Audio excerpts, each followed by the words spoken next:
1, 2, 1, 2, 1, 2.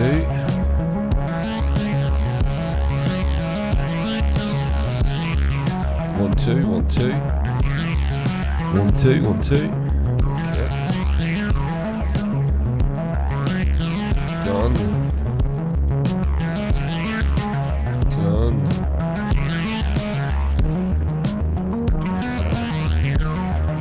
1, 2, 1, 2. There we go. Hey everybody, and welcome to Politics, Culture and Some Other Shit on this fine Saturday morning. I know it's an odd time, but I've been so fucking busy. I haven't been able to get out to do the live thing. But normal service shall be resumed from this week going forward. I went to Donegal last weekend and it was so good. I went with a family, the McGee's and a couple of other cool cats, and I actually recorded a couple of podcasts while I was up there. So went with as well as our friends Richie and Lisa. So I interviewed Richie, and because he has his own podcast, but it's about local football. But Richie's he's a real well known person here in Lurgan, especially in the football community, and he coaches girls football and kids and seniors as well, and he's just a fucking fantastic person, my best mate. So I took the opportunity while we were there and brought up my podcasting gear, brought up the laptop and all that, and then also with us was our friends MT and her partner Phil. MT's a film producer, so I wanted to get her to talk about her work as a film producer, and she wasn't into it really, but she agreed to do it at a future date. So we're talking October because there's some stuff going on in the industry at the minute, and she says if I wanted to wait, I'd be able to talk about that because it's going to be juicy. So I said okay. Yes, I assume it's something to do with at the Johnny Depp Amber Heard scale of events. No, it's not going to be anything like that. But so MT says, well, we'll hold off until October. I says, okay, that'll do. But Phil agreed to and we had a great chat, and it was fantastic. So Phil is Phil Woolsey. Used to be in a band called Joyrider back in the 90s. They were rather a big deal for a period of time. They were from Portadown, and they were kicking around with Therapy and all that sort of gang, and they were going to be the next big thing. And for a minute they were signed to a major, they were on top of the pops, and they did all that stuff. So we had a great chat just about the business, about he knows and has experience of the business in a way that I never will, because he was signed to a major and went through the record label machine. So it was really good. So I have that in the can, and I'm going to be dropping that this week for you. My patrons will get it first. I don't know what day I'm going to drop that, but you're going to get it first. So if you want to get it early, head over to my Patreon. The link's going to be in the... I didn't put the link up in the thing. I'll throw it up in the live chat. Oh, Damo, no bother, brother. Damo out and about today. We'll catch the pod later. Absolutely, my friend. Thanks for... Damo sent me through a few things on Twitter, a few articles and stuff, and I'm referencing some of those in today's live stream.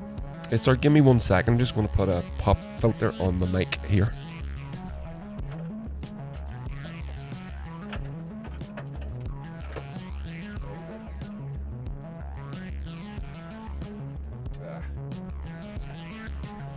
No, I think I've put it in the garage. Oh well, never mind. We'll have to live without it. So yeah, so there we go. So that's what I've been doing. And then, so then coming back from Donegal, which is fantastic. Found a great pub. And we went and had, lit a fire on the beach and done all that cool shit. It's fucking brilliant. So, okay, so let's get to this. So, the first thing we'll talk about is, because it's the Queen's Silver Jubilee, which means she's been on the throne for 70 years. You really should think about getting a laxative.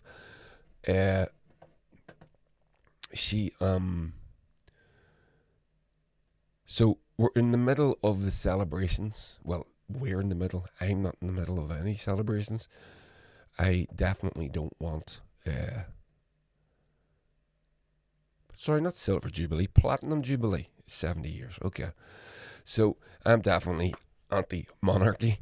Because, as it was pointed out to me, and I kind of retweeted it,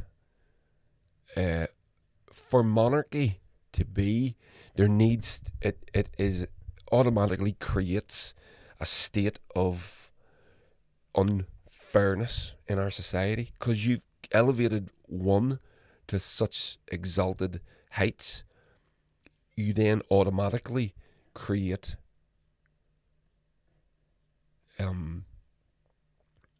lower... You create a structure, you create someone in a lower strata, so it's inherently unfair. Do you understand that? Let me see if I can find how I put it in my Twitter. 1 second here. I should be better prepared for this today, but as I said, I've been fucking mad busy, man. So the very institution of monarchy not only supports inequality, it creates it. For there to be a queen, there has to be a peasant, or, well, you. Do you get it now? So, yeah, and then I saw this as well. Oh my God. Darren Grimes. Do you know who Darren Grimes is? I think he's like a presenter on GB News. So he's one of these right-wing shock jock types. And he's a fucking weasel-faced wee cunt-looking bastard, so he is. And he's got a picture of one of the royals, Duchess of Cambridge, so I don't know what her name is, I can't remember. It says, those who say... He said, this is him, there's a picture of her. Those who say perfection doesn't exist clearly haven't cast their eyes upon the Duchess of Cambridge. What a fucking sycophant. This is the sort of cunt that would close the door on the gas chamber. It's exact... And do you notice that language? It reminded me of... It's, that sentence structure reminds me of Jamie Bryson. The way he tweets, the way he writes. Those who say perfection clearly haven't cast their eyes upon the Duchess of... Like they're writing some romantic novel drivel shit. It's just horrible. Devoid of art. Just disgusting. But anyway, let's get to this. So, got this article. Again, Damo sent me this just this morning, and I had a few things teed up, and this was better than them all, so I'm going to read this instead. So this is from the New York Times, and it's by Caroline Elkins. Don't know who that is. And it's entitled, The Imperial Fictions Behind the Queen's Platinum Jubilee. So here we go. So Caroline Elkins is the author of the recently released Legacy of Valence, A History of the British Empire. Ooh, I might get that. I like the sound of that. So, here we go. I declare before you all that my whole life, whether it be long or short, shall be devoted to your service and the service of a great imperial family to which we all belong. It is said that Princess Elizabeth wept when first reading this speech, marking her 21st birthday and broadcast in 1947 from a studded garden in Cape Town. It heralded the young royal's future embodiment of Britain and its empire and commonwealth. At the time, independence demands were igniting across the post-war empire. India and Pakistan were nearing liberation from British colonial rule, but Clement Attlee's Labour government had no intention of knuckling under elsewhere. Britain had begun an imperial resurgence policy aiming to rebuild a fiscally devastated post-war nation and claim Big Three status on the backs of the empire's colonised population. For well over a century, Britain's claims to be claims to global greatness were rooted in its empire, thought to be unique among all others. Sprawling over a quarter of the world's landmass, the British Empire was the largest in history. After spearheading the abolition movement, Britain emerged the purveyor of liberal imperialism, or civilizing mission. Extending developmentalist policies which cleave to racial hierarchies to its 700 million colonised subjects, purporting to usher them into the modern world. Celebrating Queen Elizabeth II's 70 years on the throne, the Platinum Jubilee is pregnant with meaning about the nation's imperial past and the monarchy's overdetermined role in it. Grand memorials and statues celebrating the empire's heroes proliferated the Victorian era, and London became a commemorative imperial and royal parade ground. Now it is a centre stage for the Queen's unprecedented celebration at a time when long-simmering imperial history wars with the public, politicians, scholars and the media hotly contesting the meanings, lived experiences and legacies of the British Empire are exploding. Protesters in Britain have taken to the streets, the floor of Parliament and the media, demanding racial justice and a colonial reckoning. Clad in black face masks, some marched to London's Parliament Square in June 2020, chanting Churchill was a racist. They stopped at the Prime Minister's statue, striking out his name with spray paint and replacing it with the damning words being chanted. I remember that. In few other countries does imperial nationalism endure with such explicit social, political and economic consequences. Chafing against movements to decolonise Britain, Prime Minister Boris Johnson, whose fucking number is well and truly up, he's going to be gone very soon, to be replaced by who, God knows. Back to the article. Prime Minister Boris Johnson and his Conservative Party's Brexit campaign touted a global Britain Vision and Empire 2.0. I cannot help remembering that this country over the last 200 years has directed the invasion or conquest of 178 countries. That is most of the members of the UN, he declared. I believe that global Britain is a soft power superpower that we can be immensely proud of what we are achieving. So, I mean, whenever we think about these people, sometimes we think they haven't been taught history. They don't understand history, surely in the way that you and I do. We think, do they not know that they invaded these countries? Do they not understand that empire, they weren't invited in to take over? The empire means war and death and murder. At the other end of it, at that end of it over there, this end here where we are, where he is, means nice buildings and comfortable chairs and a fat belly. But when you read what his own words coming out of his mouth, I cannot help remembering that this country over the last 200 years has directed the invasion or conquest of 178 countries. That is most of the members of the UN. Now he said that, so he knows. He used those words. Invasion or conquest. He didn't soft pedal the words. He didn't, normally whenever you read this sort of stuff, you find yourself focusing on the language that they use. And they replace the word invasion and conquest with something else. And then you're left to decipher. As a part of what I do in these podcasts, it's a part of what I do. I read these articles and decipher what they mean, to us, what they really mean to say. They don't use words invasion or conquest when they're talking about the empire. But he has done it directly here. I don't need to decipher anything. And it also portrays that he knows exactly what the empire is, what the empire was, and his class do. They don't use those words normally in front of us. They don't. In this instance, he said the quiet part out loud. I do find that very interesting.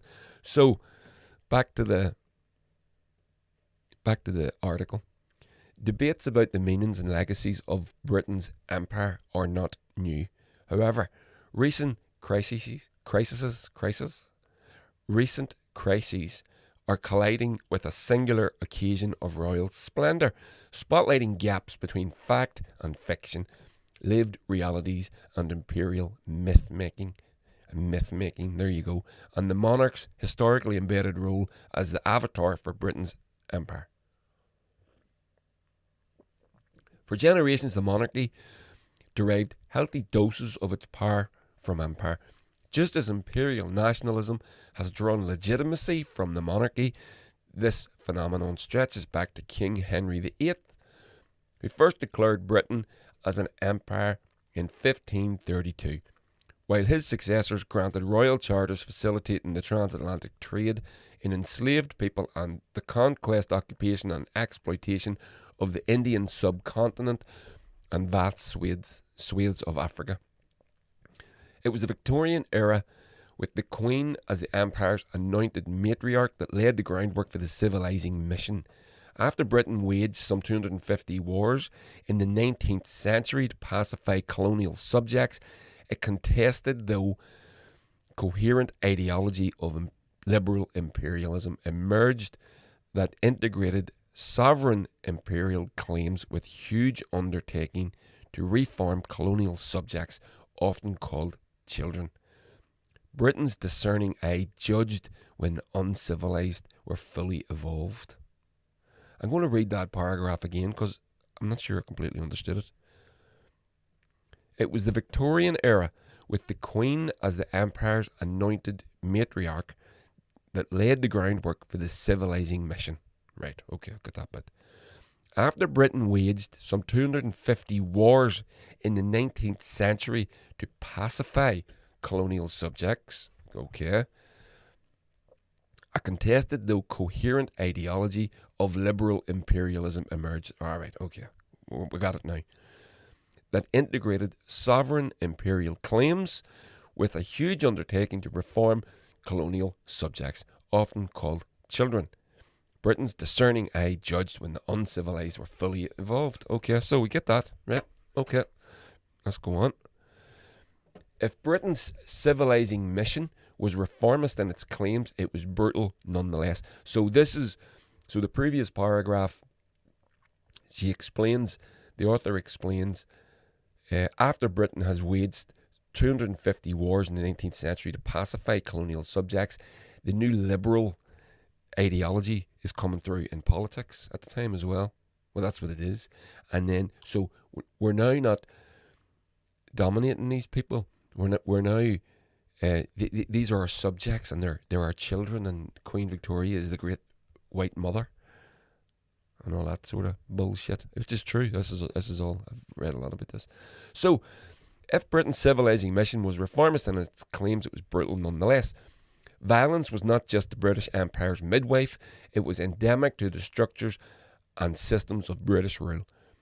Nationalists and freedom fighters were often cast as criminals or terrorists, and their actions, including vandalism, labour strikes, riots and full-blown rebellions, all of those things happen here in Ireland, a lot, as political threats. Coercion would not just subdue these so-called recalcitrant children. Colonial officials and security forces wanted their infantilized subjects to see and feel their own suffering, to know that it was deliberate and purposeful. British officials had a term for this: the moral effect of violence. Wow.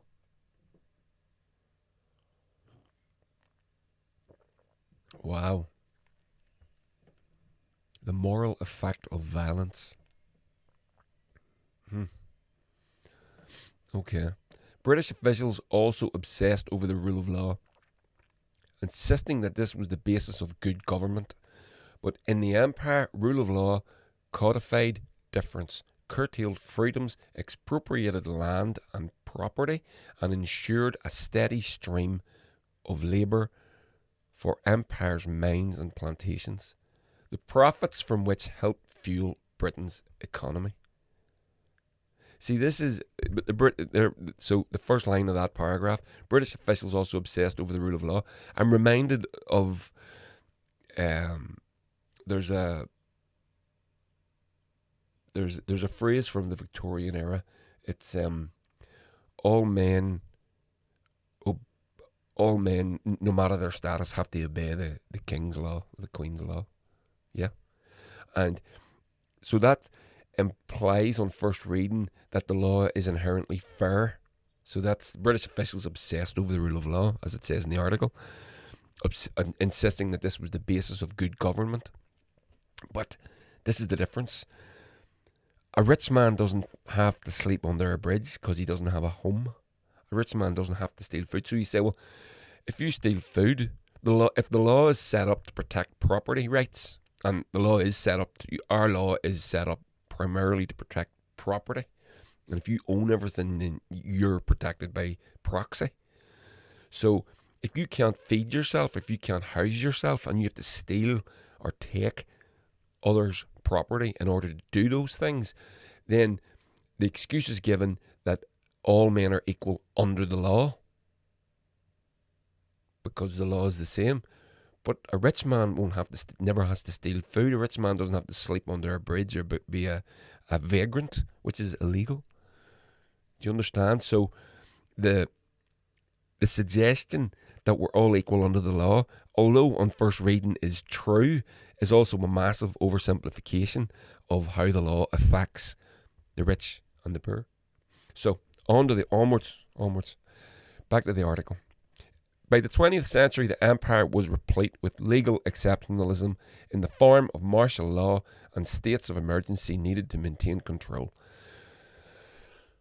While lawful, these states of exception granted extraordinary powers of repression. When security forces needed more discretion, or when their actions constituted unsanctioned violence, British officials rendered their behaviour legal by amending old regulations and creating new ones. And who does that remind you of? Bernadette McAleavey says, when we break the law, we go to jail. When they break the law, they change it. So that's basically what's been said in that paragraph. This recurring phenomenon turned the exceptions into norms. British security forces deployed ever-intensifying forms of systematic violence, making empire look like a recurring conquest state. A well-oiled repressive machinery emerged direct from London and transferred from one imperial location to the next by colonial officials and security forces.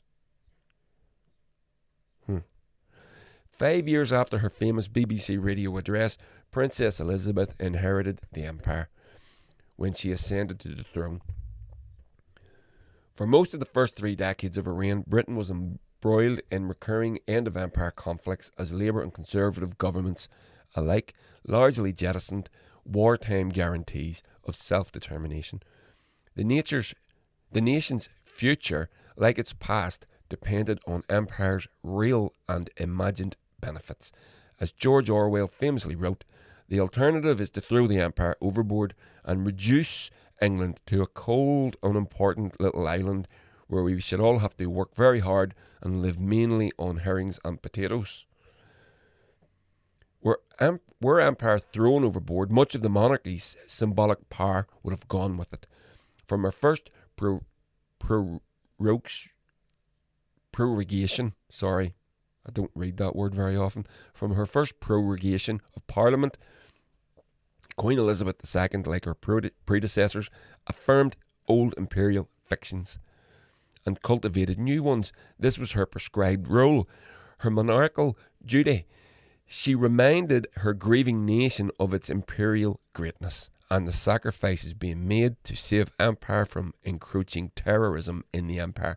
In Malaya, she declared, my forces and the civil administration are carrying out a difficult task with patience and determination. So she reminded the grieving nation of its imperial greatness. So whenever you see these sycophants kissing the Queen's ass and talking about how great these people are, this is what she represents to them. She reminds the grieving nation of its imperial greatness. So these people are imperialists. They accept the violence and cruelty of the empire, and they're grieving that they're losing it. Thomas Clark is on YouTube here. Hey Thomas, how are you, brother? Sure, everyone else was savages, absolutely.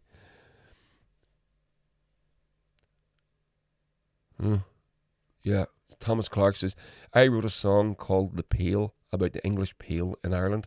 Surprisingly, I didn't find a whole lot of info about it online, probably overshadowed by bigger events on the Irish timeline. There you go. I didn't know that. You want to send that to me?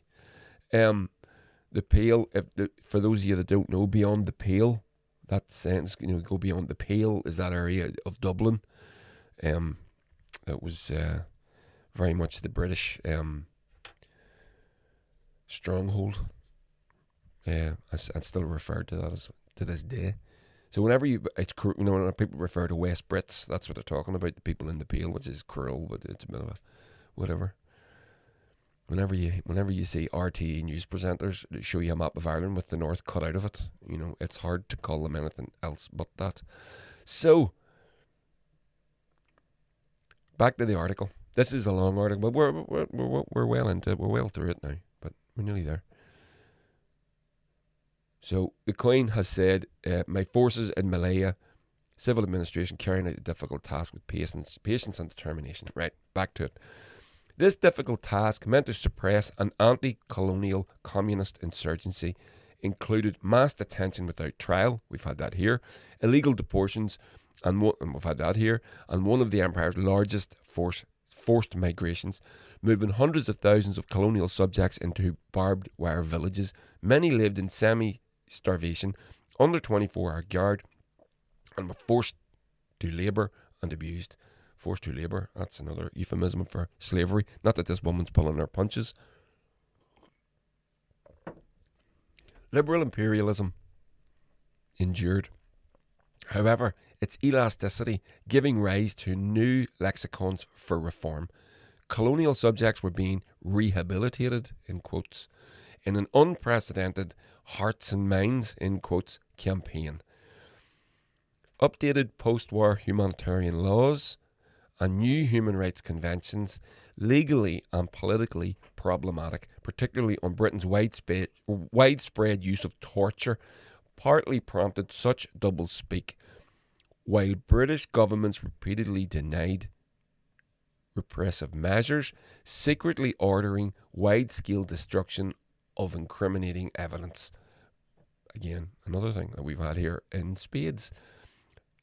Listen to the podcast I did with Paddy Fox on the collusion issue here in the north. We talk about the destruction of evidence.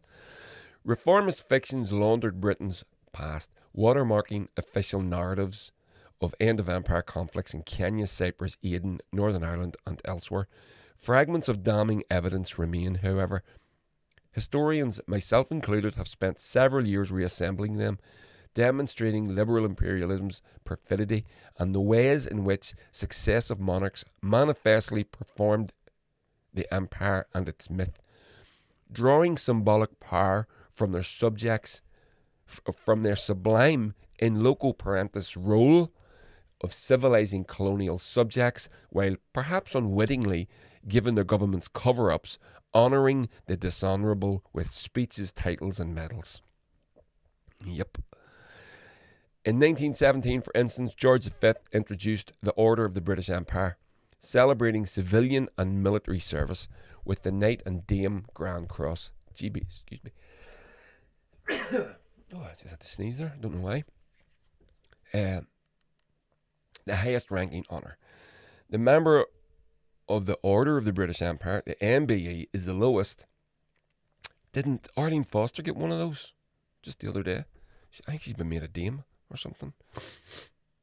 Anyway. With three others in between. To this day, the Queen still confers hundreds of these medals annually, which continue to bear the motto, for God and the Empire. The two wellsprings of monarchical power, and also in Rome as well. The end of Rome was marked by these same symbols, and I was listening to a podcast about empire as well, but it spoke a lot about Rome, and one of the things that they were the talk about is the cruelties that Rome committed in order to expand itself, which they did. You know, Rome is, you know, people hold Rome up as this great, you know, it's a fucking evil empire, just like all the rest of them. And they use these same languages, or the same language that was the civilizing nature of what Rome was doing. They were civilizing and, you know, looking after. So in order to manifest itself, it creates myth. And part of that myth is, as Thomas Clark pointed out in the YouTube, everyone else were savages, and we are bringing you civilization. So the British Empire was no different from all the other empires. They all did the same thing. I'm not sure about the Mongols. I don't think they give two fucks. But anyway, don't know anything about them. So if I'm wrong, I'm wrong about that. So such conferrals. So here we go. So we're talking about the handing out of medals. When I think about the handing out of medals, I always think about Dastardly and Muttley. Remember that old cartoon? Gimme. And whenever you think about that, it makes you realise how. Whenever I think about handing out of these little tokens, I think about that cartoon, and then that makes you realise how fucking stupid the whole process is. Okay, so such conferrals are inherently political gestures. One case among many was in 1950s Kenya, where Britain detained without trial over 1 million Africans during the Mau Mau emergency. Terence Gavigan, the architect of the dilution technique, or the systematic violence, it always breaks my heart whenever I see an Irish name attached to these fucking things. Terence Gavigan, the architect of the dilution technique, or systematic violence used to break detainees, was awarded an MBE. John Cowan, his lieutenant, was also given one despite or because of his role in crafting the Cowan plan, which led to the beating deaths of 11 detainees, known as the Hulla Massacre. It threatened the Conservative government of Harold Macmillan, who wrote to the Queen in 1959 that the incident was by no means excused, though Her Majesty's government can hardly be held responsible for the faults of the commission or omission of quite minor officials. Scapegoating tactics and royal affirmations of empire's nefarious agents were long part of Britain's modus operandi. It was the developments, as was the developmentalist language. That's a great word. I like that.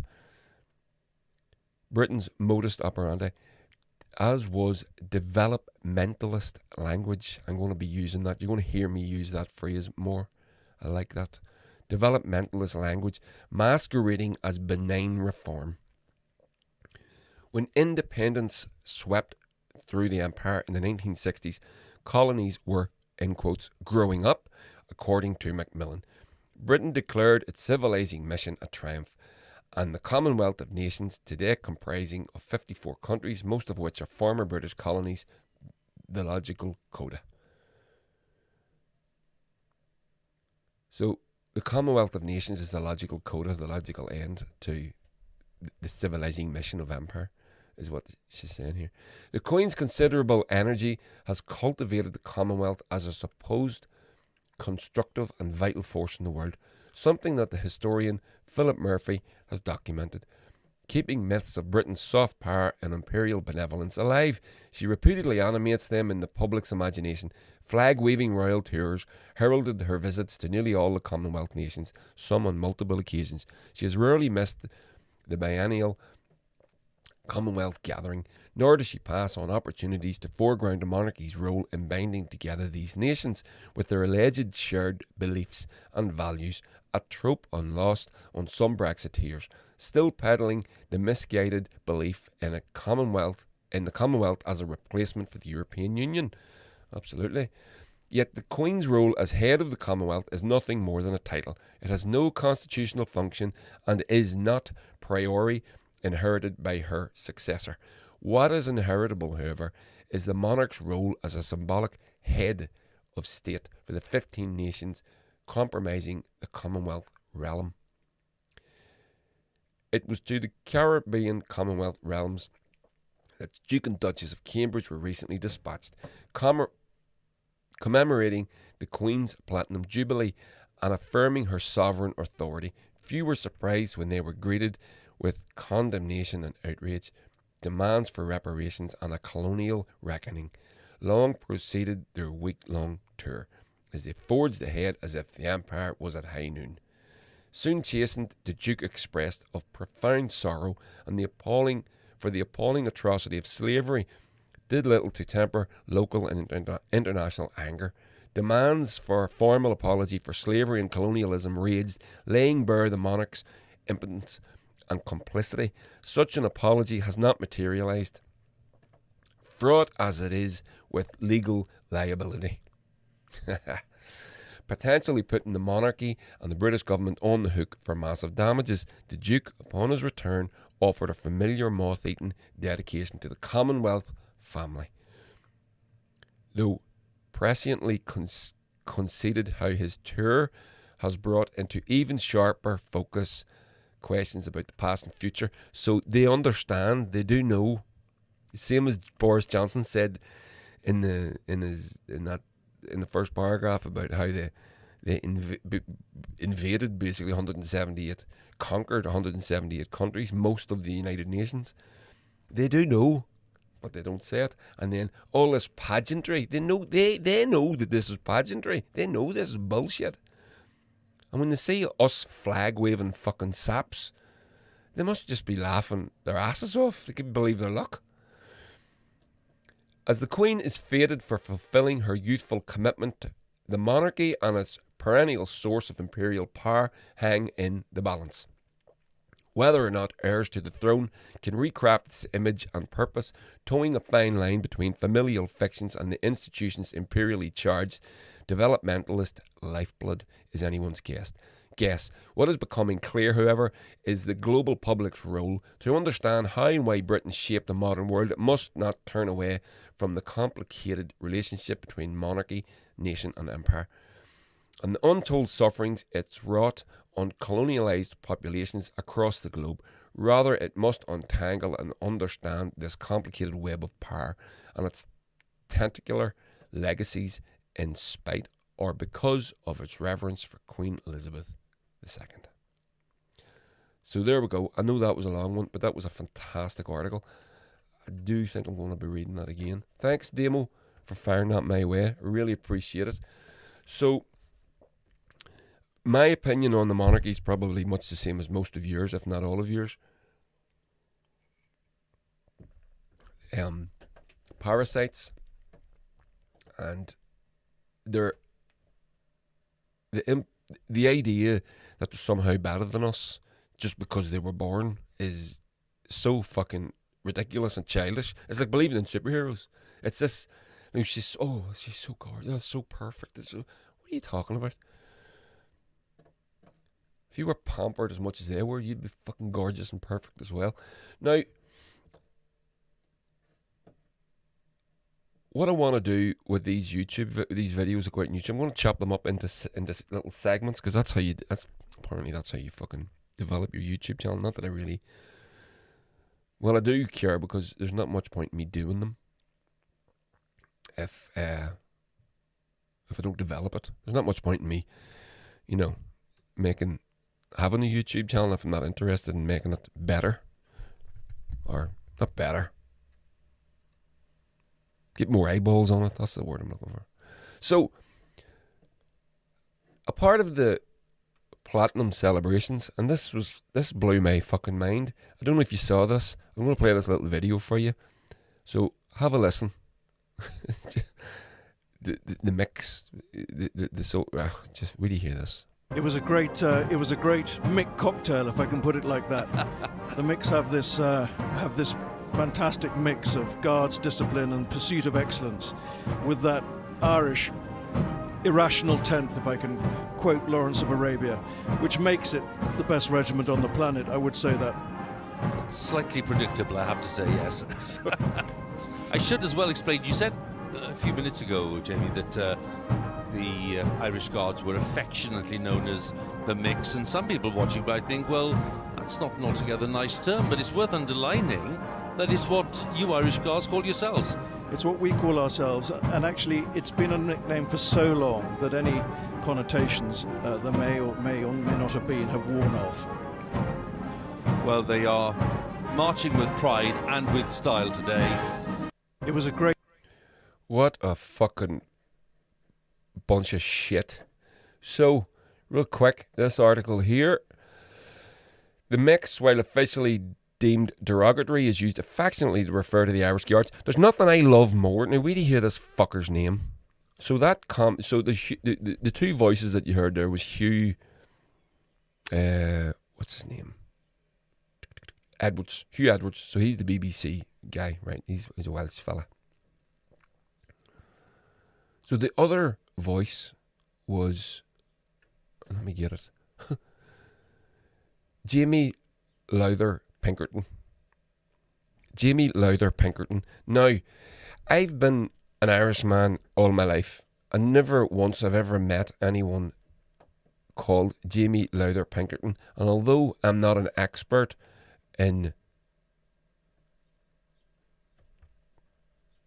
where people's names come from, I know there's a science behind that, which I can't remember what it's called right now.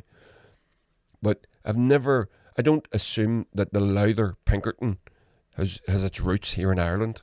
So to hear this fucking idiot says, which the Mix have this fantastic mix of guards, discipline and pursuit of excellence, with their Irish irrational 10th, if I can quote Lawrence of Arabia. Now, this happened the other day. This is just the other day. This week. That happened this week, and this was on the BBC. This is like when Boris Johnson was referring to people of colour with their watermelon smiles, and he excused himself because it was a quote from a Rudyard Kipling poem. Again, cementing in the myth of empire, and the myth, this whole pageantry, because the Mix call themselves the Mix. Most of them are fucking English,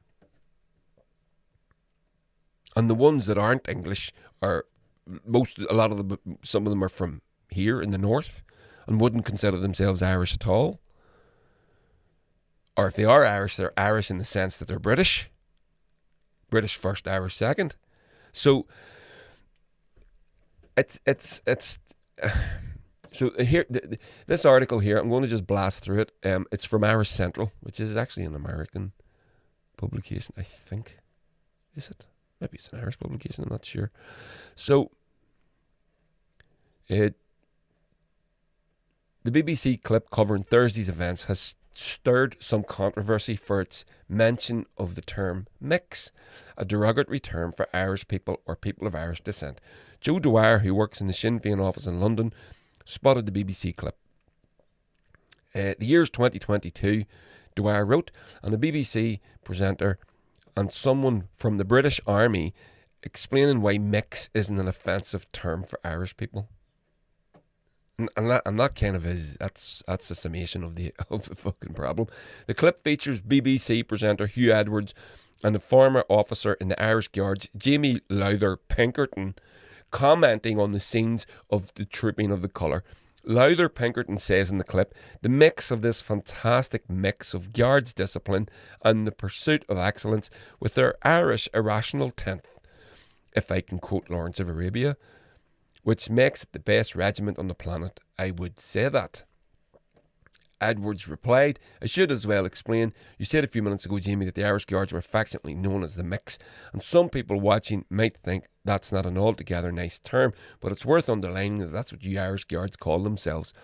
It's what we call ourselves, Lowther Pinkerton replied, and it's actually been a nickname for so long that any connotations that may or may not have worn off. Well, they are marching with pride and style.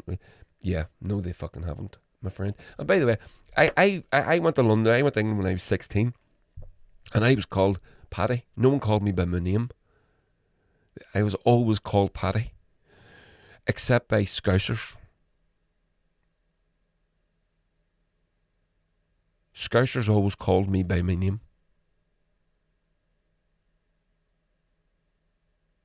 Isn't that interesting? I don't know what to say the word Scousers. Well, Scousers call themselves Scousers. But Micks don't call themselves Micks. I don't call myself a Mick. I don't call myself a Paddy. And I know that was a long time ago, and it's times have changed, thank God. So, I'll just read a bit more. Andre Murphy, who's working on the boards for Relatives and for Justice, tweeted saying, Micks and some of us were accused of being anti-British when we questioned the nature of the system.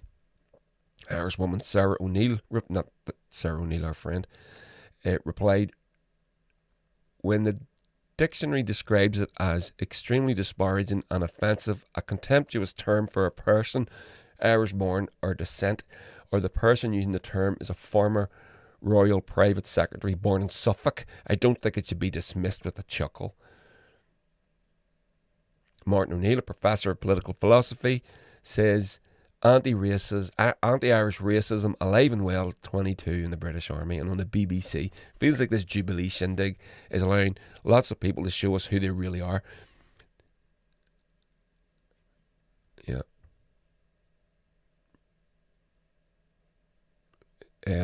Nigel Wally, however, pointed out that his Cork-born grandfather very proudly referred to themselves as the Irish Guards as Micks. Well, he shouldn't, and he's wrong. So, and then I'm also sort of reminded that during the week there was another, which I should have linked it to this actually.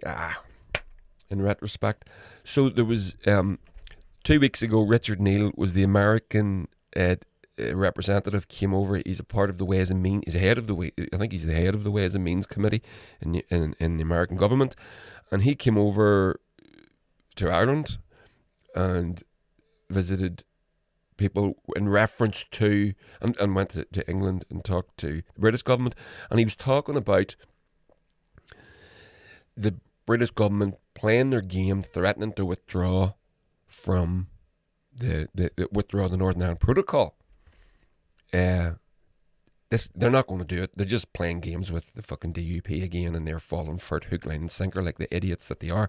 And he referenced a term in his speech, the planter and the Gael, which is a line from a John Hewitt poem, and the furore, because he used the word planter by the DUP and their acolytes and cheerleaders, and such a fake controversy. It's such a load of shit. Just a few years ago, Peter Robinson, 2016, former leader of the DUP at the time, referred to himself as a planter. And him and his people as a planter. No, there was no furore. Because, now, whether you refer to yourself as a planter or not, it's up to you. I don't care. But there's a clear reference of what, there's a clear indication of what you're saying. I personally wouldn't use that phrase myself. Wouldn't, but what springs to mind? I see planters. When you think of planters coming here in the mid-1600s, you're talking about, quite often, a lot of people who were displaced from their own land to come here and take our land. And then we were displaced off our land and went and took other people's lands across the world. So I see it as being a working class issue. You know what I mean? The planters, committed crimes on the Native Irish. The Native Irish left here and committed crimes on the Native Americans and the Native Australians, and so on and so forth. But what's the commonality? The commonality is the empire, is the monarchy, is the system, is the establishment. Which, I'll throw this little image up. Tony Benn, I don't think people, again, thank you Damo for sending me this, I don't think people realise how the establishment became established. It simply stole the land and property off the poor, surrounded themselves with weak-minded sycophants for protection, like Darren Grimes, gave themselves titles and have been wielding power ever since. So, and this is the problem. So you're talking about planters and gales and and all you're really talking about is working class people who have been displaced, moved, removed, used, abused, murdered in order to keep the establishment established. So when we're talking about, there's a clear difference between some posh English fucker using the word mix and taking a line from a poem in reference to planters and gales. So there we go. That's the end of that. Now I'm going to move on here. This is a long one, and this is going to talk about the school shootings in America, which is fucking unbelievable. Give me a second.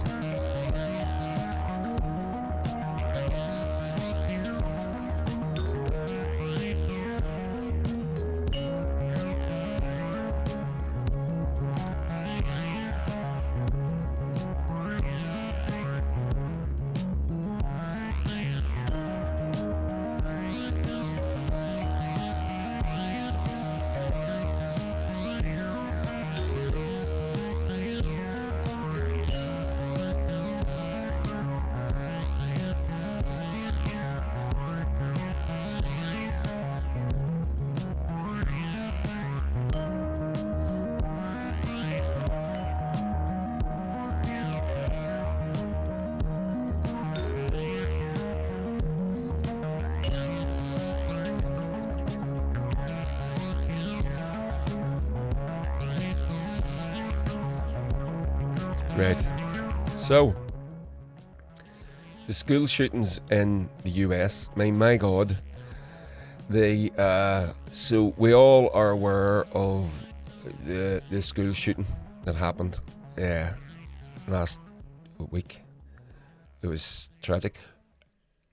And I think the reason that this one has sort of stuck on everyone's craw a little bit is because of the nature of it. There's so many there's so many shocking elements to it. I was listening to another podcast the other day, and there were American people talking about it, and they were all crying, and they must be well used to it. And I think that's the part of the problem is, it's like, this is enough is enough. Enough is enough. I just want to see if I can grab a quick video for you here. Bear with me for a second, if you can.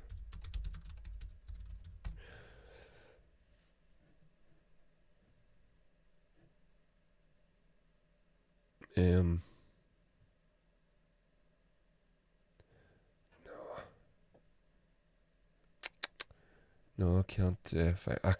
I got a little. I saw a little video of it was a mashup of all the politicians over the decades saying thoughts and prayers at various school shootings, and it's only like 30 seconds, but there's dozens of them. All the you know, the Columbine and all the momentous ones, the ones that you keep in the back of your memory. So now, I know that I'm an Irish person talking about a terrible thing that happened in America. So, you know, and the reason that I'm going to talk about this is because if there's any Americans listening to this, I don't know that there are, but this is nuts to us to see this. This is not usual. No, the rest of the world doesn't deal with this, doesn't have to deal with this. There are very few places, there's nowhere in the world like the US for this. So we're going to break it down real quick. So here up on the screen, I'll read it out. Where are we? The timeline. So the timeline is the thing, right? So, real quick breakdown. Fatal school shooting. In the hours and days following the fatal school shooting of 19 children and 2 teachers at Robb Elementary School in Uvalde, Texas. It was last Tuesday previous week. The authorities have given shifting and times contradictory information of what happened and how they responded. And now the cops are refusing to deal. They're actually refusing to work with the FBI, who are conducting the investigation, believe it or not. It's insane. So, here's a breakdown.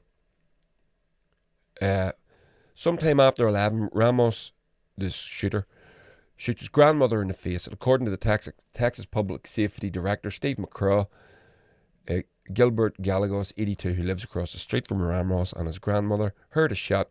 He was in his yard. He runs to the front to see Ramos speed away in a pickup truck. Ramos' grandmother coming towards him, bleeding for help, covered in blood. Calls the police. It's 11 a.m. Now, I have up on screen a different one, so but they match up in a second. 11:27 a.m. A video shows a teacher, whom authorities haven't publicly identified, popping open an exterior door of the school. 11:28. The teacher exits to retrieve a phone. Now that teacher propped that door open because he was bringing food into the school, so she put a rock and kept the door open. You may have heard since then that they blamed her for leaving the door open. That's how he got in. Now she closed that door behind her. There's video evidence of it. So the teacher, here it is. The teacher exits to retrieve a phone and then returns through the exit door, which remained propped open. It is not clear why the teacher was retrieving a phone. Ramos crashes his pickup truck into a drainage ditch behind the school, and 2 men at a nearby funeral home hear the crash, run out to see what happened. They see Ramos jump out of the passenger side carrying an AR-15 style rifle. Bag full of ammunition. The men run. Ramos fires at them, doesn't hit them. One of the men falls, but both make it back to the funeral home. A panicked teacher then emerges from the school and calls 911. 11:30 a.m. 911 receives a call saying there was a crash and a man with a gun at the school. 911. Yeah, 11:31 a.m. Ramos begins shooting at the school from a school parking lot as the police cars begin to arrive at the funeral home. McCraw said Ramos then makes his way around the school building. School district police officer who was working that day wasn't on campus around the time, contrary to the previous reports. The officer drives to the school immediately after getting the 911 call and approaches someone at the back of the school who he thought was the gunman. As the officer sped towards the man, turned out to be a teacher. McCraw said the officer drove right by the suspect, who was hunkered down behind a vehicle. 11:32. Ramos fires multiple shots at the school and makes his way towards the open door. 11:33. 5 minutes after crashing his pickup, Ramos enters the school and begins shooting into 2 adjoining classrooms. McCraw says he fires more than 100 rounds.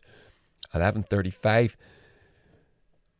Take that down off the thing. 11:35. 3 city police officers enter the school through the same door that Ramos used and are later followed by 4 other officers, putting a total of 7 inside the building. 2 officers receive grazing wounds from Ramos. Gunfire continues with 16 rounds being shot in total. It's unclear who fired the shots.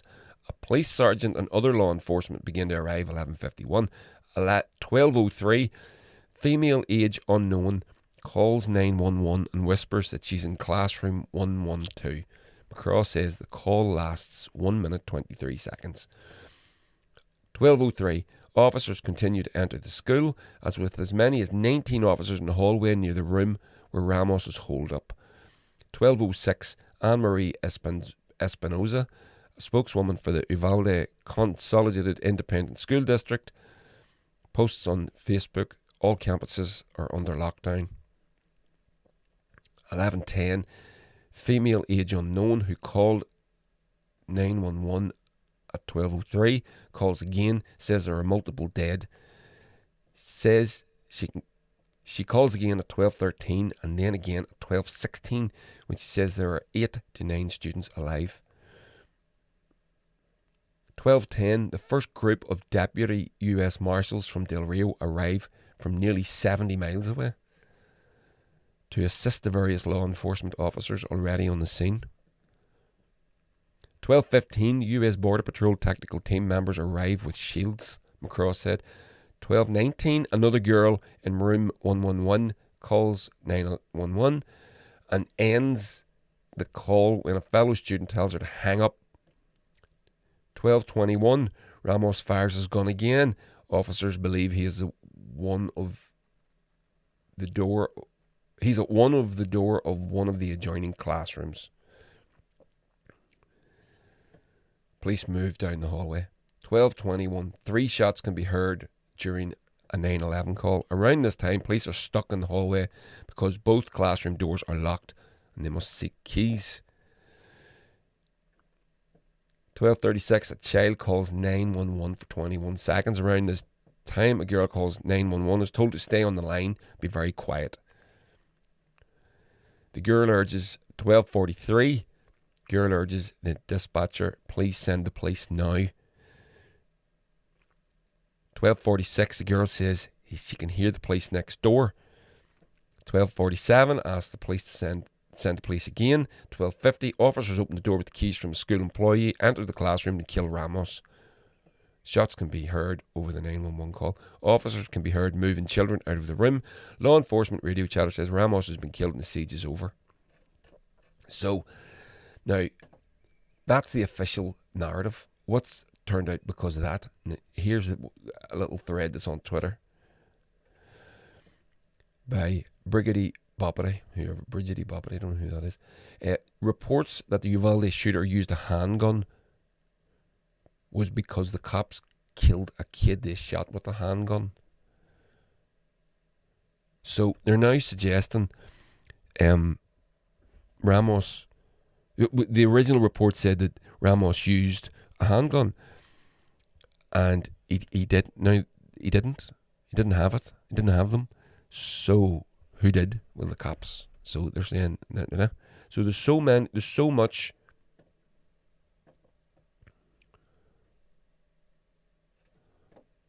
there's so many lies around this story. Now, so the cops kept the parents that wanted to go into the school outside the school and wouldn't let them go in and rescue their own children while they were standing outside. Now, these, as far as I'm concerned, these cops should all be stood down. Every single one of them. They should be investigated, and if that investigation comes to the conclusion that seems to be obvious, they should be fired. And I expect that the parents of the victims of these kids are going to probably bring a civil lawsuit as time goes forward for, I don't know, dereliction of duty or something like that. Because I don't understand. I mean, if you were in their position, you'd have went in. I'd have gone in. Anyone would have gone in. You would have done it, especially if you're armed to the fucking teeth.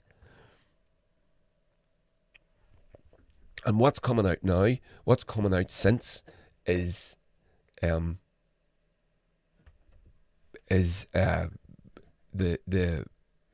cops are changing their story and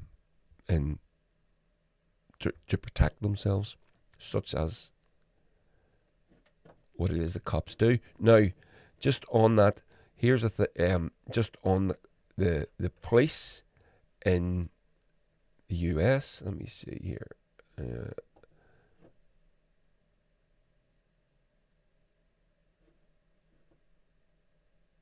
We all know about the defund the police movement. So here's an article from Bloomberg UK. Uvalde's police spending, which makes up 40% of the city's budget, has come under scrutiny as details emerged that officers waited more than an hour to enter the classroom where a gunman killed 19 students and 2 teachers. 40%. 40% of the city's budget.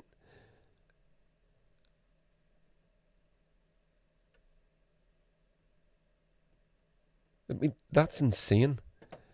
You spend 40% of your city budget, and a gun that you take. You've got a SWAT team, the regular cops. You've got the school cops. By the way, you hear them referred to as security guards. They're not security guards. They're cops. They're school cops. And it takes them an hour to go into that room. That's insane. It's clearly not good enough. It's just clearly not good enough. And I think that they should all be dying of shame. Never mind anything else. So, excuse me. Excuse me. Now, this is the point of this little article, this segment that I'm doing for you. I just wanted to break down the story a little bit at the start. This is the point. This is an article from thetrace.org.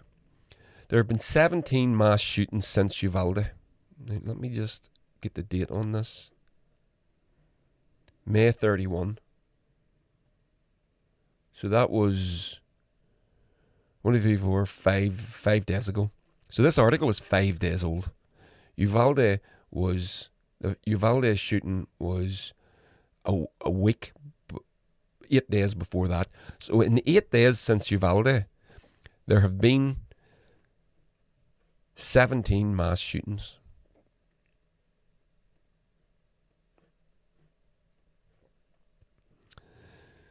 New from the Trace, at the NRA convention, lower attendance but fierce commitments. 3 days after the Uvalde shooting, NRA held its convention less than 300 miles away in Houston, where attendees were greeted by a throng of protesters. Turnout was lower than projected, weapons were banned, and a few high-profile participants bowed out, including the country music headliner. The gathering nonetheless featured acres of military-style wares and an insistence that guns are not the real reason for America's recent carnage. On Saturday morning, the group held its annual members' meeting. A resolution commending NRA CEO Wayne LaPierre was approved, and a measure from a small dissident bloc of the NRA board seeking his removal did not get a vote. There have been 17 mass shootings in the US since Uvalde. Now, this is... Bear in mind, that was 8 days. This is 8 days after Uvalde. That was the 31st of May. We're now in the 4th of June. So this article is 5 days out of date. Leaving at least 13 people dead, 70 others injured, according to Gun Violence Archive. 14 of the incidents occurred over Memorial Day weekend. GVA defines a mass shooting as 4 or more people shot. Taft, Oklahoma, there was 8. Henderson, Nevada, 7. Chattanooga, Tennessee, 6 were among the cities witnessing the violence. While none of the incidents since Uvalde were as deadly or featured so many young victims, by the way, just so the victims in the Uvalde shooting, it was an elementary school, so those kids were between 7 and 10. So that's obviously a part of the horror, the extra horror as to why this is resonating with people so much.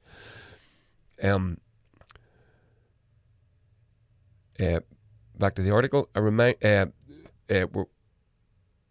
While none of the incidents since Uvalde were deadly or featured so many young victims, they were nonetheless a reminder of the steady stream of gun violence that happens in this country every day. Please hug your family extra close, because this is becoming a thing in the USA, said Patrick Hickey, a Lyft and Uber driver who assisted with the victims of the Chattanooga shooting. There have been 230 mass shootings so far this year. Since Sandy Hook in 2012, there have been just shy of 3,900 mass shootings.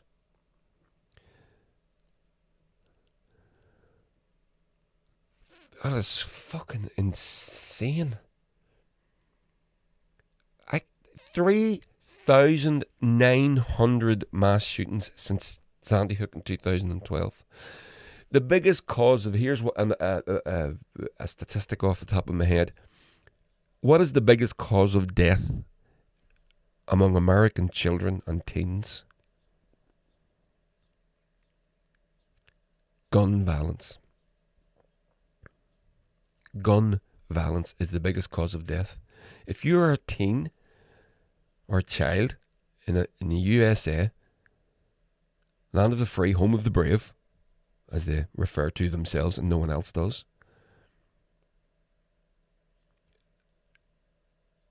if you're going to die as a child or a teen, you're most likely going to die by being shot. Just going to leave that hanging with you. You can have that one.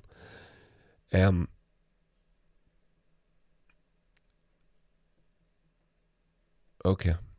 The Justice Department to review response to Uvalde. At the request of Uvalde's mayor, Don McLaughlin, the U.S. Department of Justice will conduct a critical incident review of the law enforcement response to the mass shooting in Uvalde.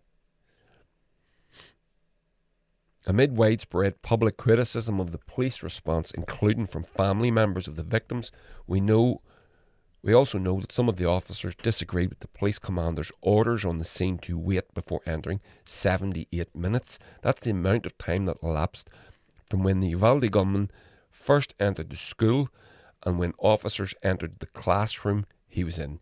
The New York Times has a must-read interactive timeline account of the police response.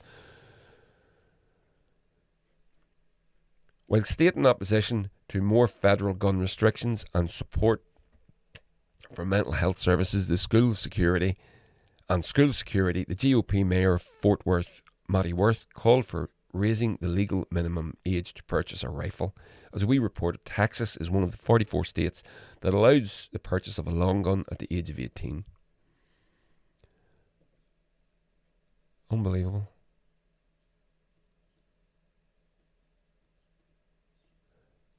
And there's a little thing here at the bottom of the article called data point, and it's 12. And it references the number of minutes the Uvalde shooter reportedly fired into the school before entering. So, my opinion as a person who doesn't have to deal with this other than witness the horror of it being reported on the news and feel empathize with the broken hearts of the parents and the community and the families. Nowhere else has to deal with this, and the continual defending of the rights to buy arms. Now, I know that the US isn't going to ban guns. We know that's not going to happen. And so I don't think calling for that makes any sense. But you must acknowledge that the calling for the restrictions of who can buy what makes common sense. So there are 400 million guns, let's call them that, of all sorts and descriptions: handguns, long guns, rifles, semi-automatic things. 400 million of these items exist in America today. You've got a society, as all our societies are becoming, very polarized, becoming more. We're in the maw of free market neoliberal capitalism, which creates victims of us all. I'm not giving this person any excuses, but he was clearly mentally challenged, judging by what he did and also by what he had been posting on social media. So then the calls and the responses are, it wasn't the gun that killed, not the gun's fault, it's the person with the mental health problems. So we'll fund the mental health services. The same neoliberal free market capitalists won't do either. So there's no, they throw up these straw dogs arguments that the problem is the teacher left the school door open. The guy had mental health problems. So we can bypass those as arguments because they don't make any sense, and they're clearly just they're strafe thrown out to cause confusion and to give to support their funders, who are the NRA, the gun lobby, the military industrial complex, who are manufacturing these items. Now, you cannot. Now, if you want to buy a gun to go hunting, I have absolutely no problem with that. That's your thing. No problem whatsoever. Should be licensed. You need to go and get a license to go and get your gun, to go and shoot your duck, to hunt your deer or your elk or whatever it is that you do, your wild boar, etc., etc. No issues at all. Absolutely none. But you can never argue with me that an 18-year-old should be allowed to buy something called an AR-15, of which people say semi-automatic and it's an assault rifle, and it is and it isn't. It doesn't matter. Again, these are other arguments that are just threw out there to confuse you. It wasn't a semi-automatic. It isn't an assault rifle. It doesn't fucking matter. Look what an individual can do with it. It's not It's not a true semi-automatic. It's not a true assault rifle. Well, this kid had two of them, and it was capable. These machines are capable of causing enough damage that an entire police force, a part of which consisted of like a 10-man SWAT team, were afraid to go into the room. So, if you're going to throw up a straw dog saying that it's not a real semi-automatic, I'm going to throw that up back at you. That's my response to that argument. I personally don't see why any civilians should have that. So then the argument says it's in the Second Amendment, our right to bear arms.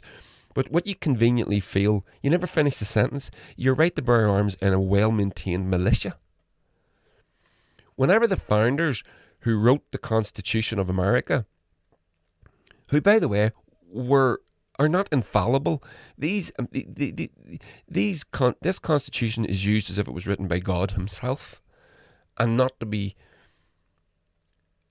amended, not to be challenged, not to be changed. When these people, there are amendments. The Second Amendment, it's called an amendment. It was fucking changed. So when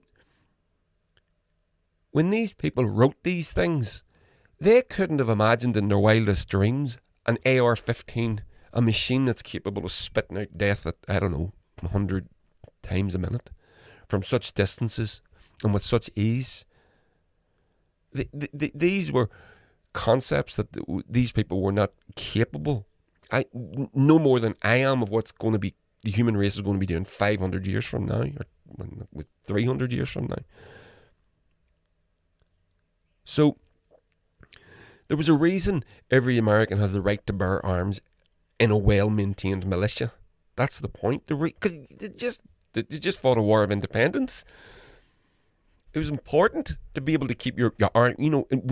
There's a reality on the ground that we could have to go back to war with the British or the French or maybe Mexico, which they were fighting with at the time, or Canada to the north. You wouldn't have known.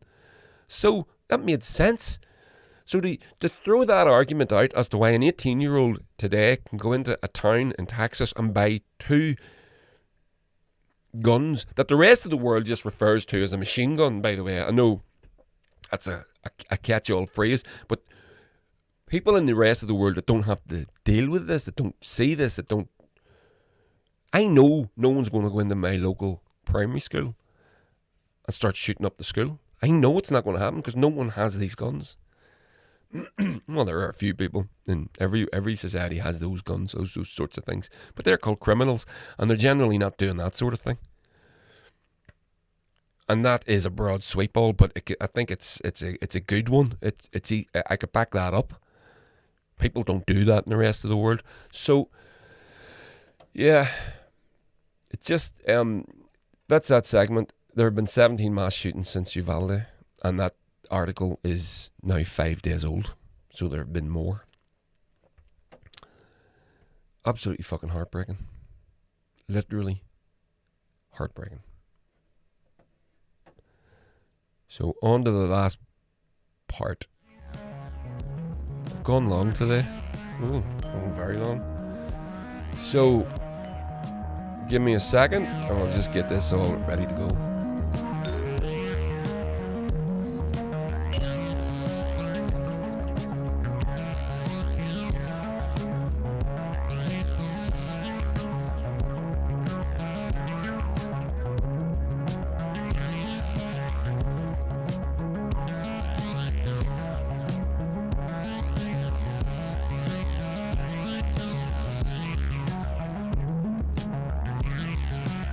So yeah, so this last bit I'm going to do it is going to be on very, very shocking and sad. It's very sad.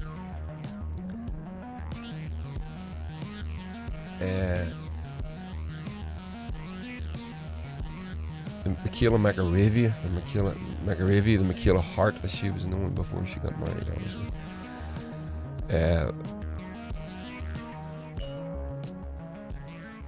So, I'm sure you probably know about this. So, Michaela McAreavey, just read from her Wikipedia page here. Michaela McAreavey, nee Hart, while on her honeymoon in Mauritius, 2011, was found strangled in the bath of her hotel. And she's the daughter of Tyrone's multiple All-Ireland Senior Football Championship winning Gaelic football manager Mickey Hart. Her death and subsequent events prompted continuing widespread of the international media. It was so. Where am I? Let me just close that down. So that's basically what happened to her. God rest her soul. But this happened over the other day. So at the minute here in the north, we have the Queen's the Jubilee celebrations. What is it? The Platinum Jubilee celebrations. So there's certain parts of the country that are bedecked in Union Jacks. I got caught up out working the other day. I got caught up in an orange march in Rathfriland, and it was no problem, but it just delayed me a lot. So there's all that sort of shit going on, and I, again, as a socialist and an anti-imperialist, it does cause me bewilderment. But a part of these the celebrations, so the boys go back to their halls and whatever it is, and so this was filmed and put on social media, Facebook, I assume, and I'll play you the little video. Now, I was actually questioning whether I should play this video, but I'm going to. So here you go. This is what happened, and I'll explain what it is, because you can't really make out what's being said, but I'll tell you in a second. Have a listen.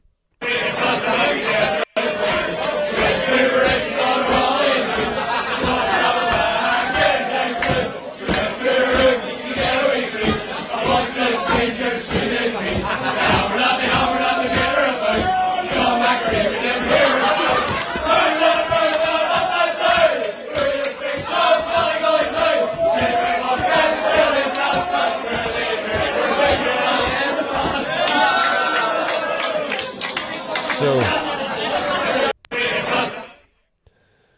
I'll just leave it up on the screen there, and so you can't really. So that's in an orange hall, and I don't know where it was. Everyone knows where it is. It's not far from here, actually. So what the boys are singing there is. She went to, and thanks to Tony Gervin for sending me, because I threw out on Twitter, can anybody send me what they're actually saying? So she went to her room to get a wee treat, something, couldn't, as in something, they can't make out what they're saying. Strangers she did meet. They hammered and they beat her about. John McAreavey never gave her a shout. It's her husband. round and round and up and down through the streets of Ballygolly town.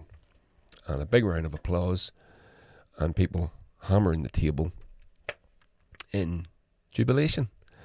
So what they're saying is Michaela McAreavey went to her room to get something, and she met the strangers. They hammered her and beat her about. John McAreavey, her husband, never gave her a shout. Round and round and up and down through the streets of Ballygolly town. The woman was beat to death. And the people in the video are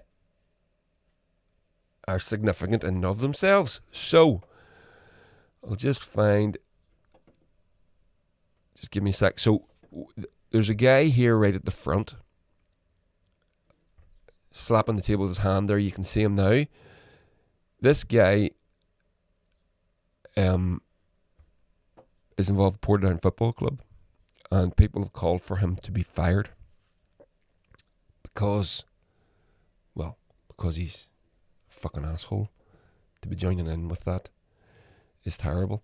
Now, a member of Linfield Football Club was identified in the video, and not as a benign observer joining in, one of the singers in the thing.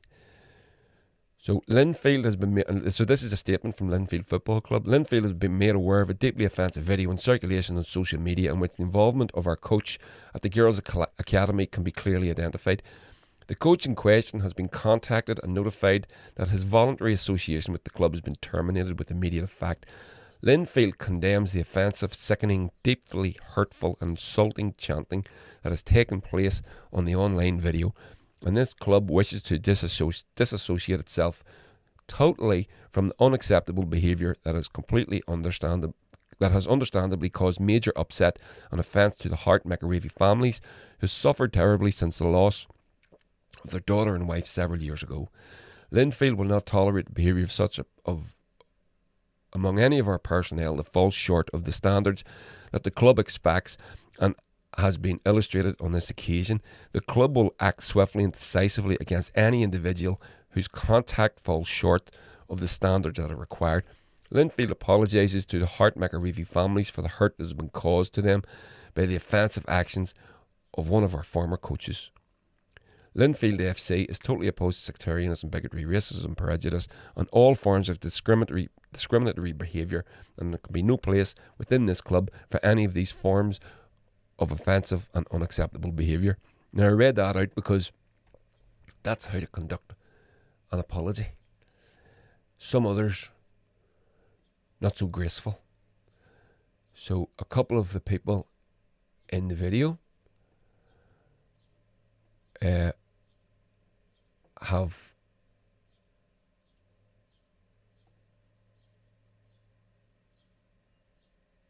employed the services of JWB Consultancy. There's a lovely headed paper dated 3rd June on behalf of our client. Now, JWB, who is JWB? JWB is Jamie Bryson. So they went to a vile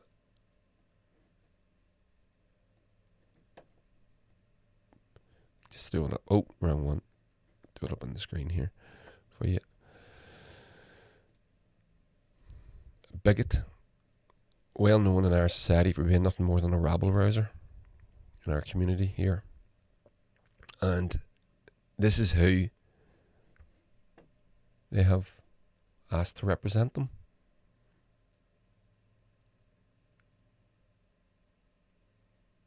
Rumpole of the Bailey. We represent Mr. John Bell and Andrew McDade, two of the singers, and sincerely wish to apologise for their chant.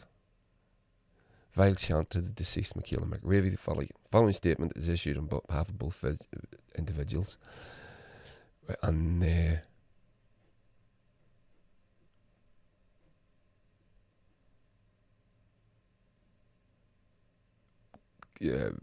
go into detail on what their usual shite, we're very sorry we've caused offence.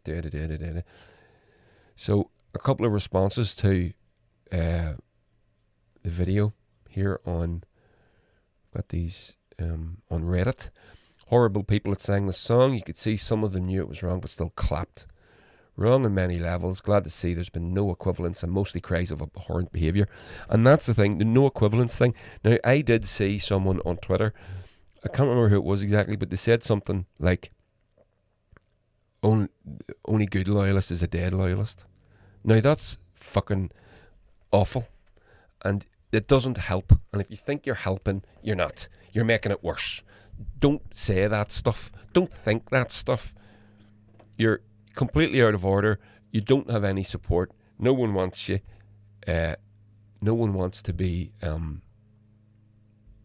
associated with that. And those of you that do are few and far between. And all you're doing is giving assholes like this an excuse.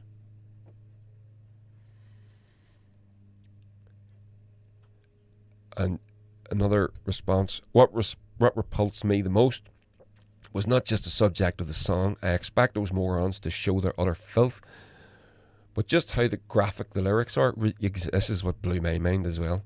Rejoicing and laughing while singing about that poor woman being bludgeoned to death. Sick people. And this is what they're singing about. Can you imagine being that person? Can you imagine doing that?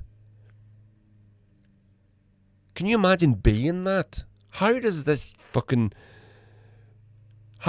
thing? And why?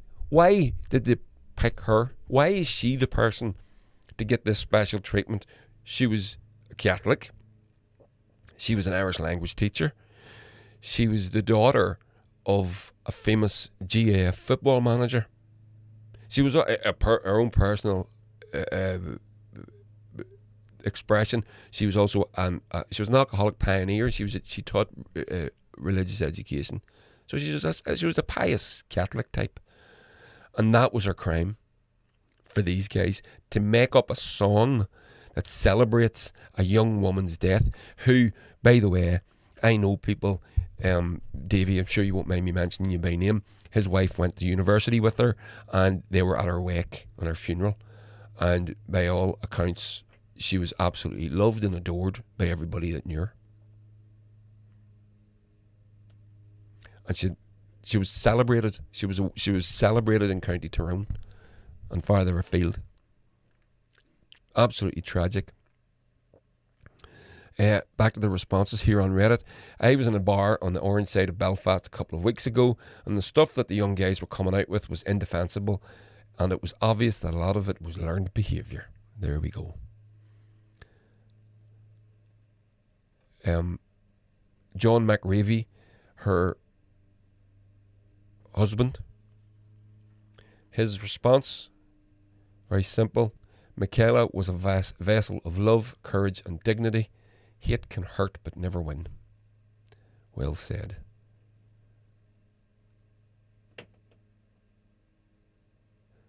And meanwhile, the Queen, another response.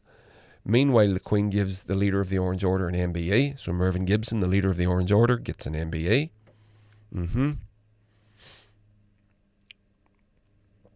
And then, with response to the Jamie Bryson consultancy letter, the two guys have released a statement of apology. Reading behind the RTE News article, which references it, it was released through JWB Consultancy, Jamie fucking Bryson. They may as well be crossing their fingers behind their back as issuing a Jamie Bryson a penned apology.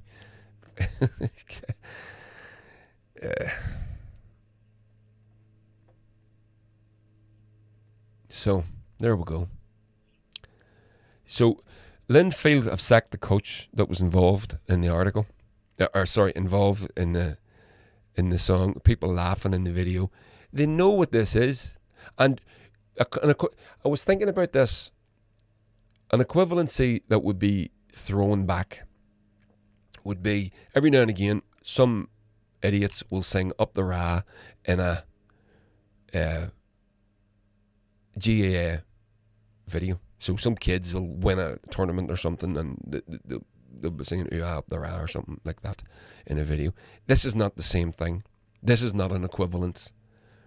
You can't use that as an equivalence. It will be used as an equivalence. Get ready for it. If it's not happened already, it will be used, but it's not the same thing. So far from it. So there we go. And just for the record, the Orange Order have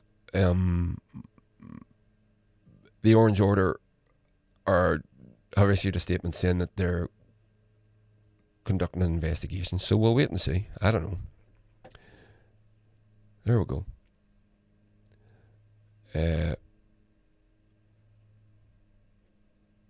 Yeah, and some of the comments don't help either. You know, it's just shocking too.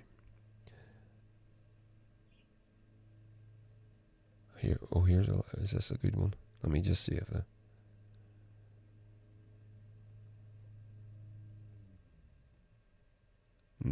I'll leave that. No, just going to leave it there. So listen, that's the podcast. We're all done. It's a long one, but I think I owed you that. But that's good. Nothing wrong with that.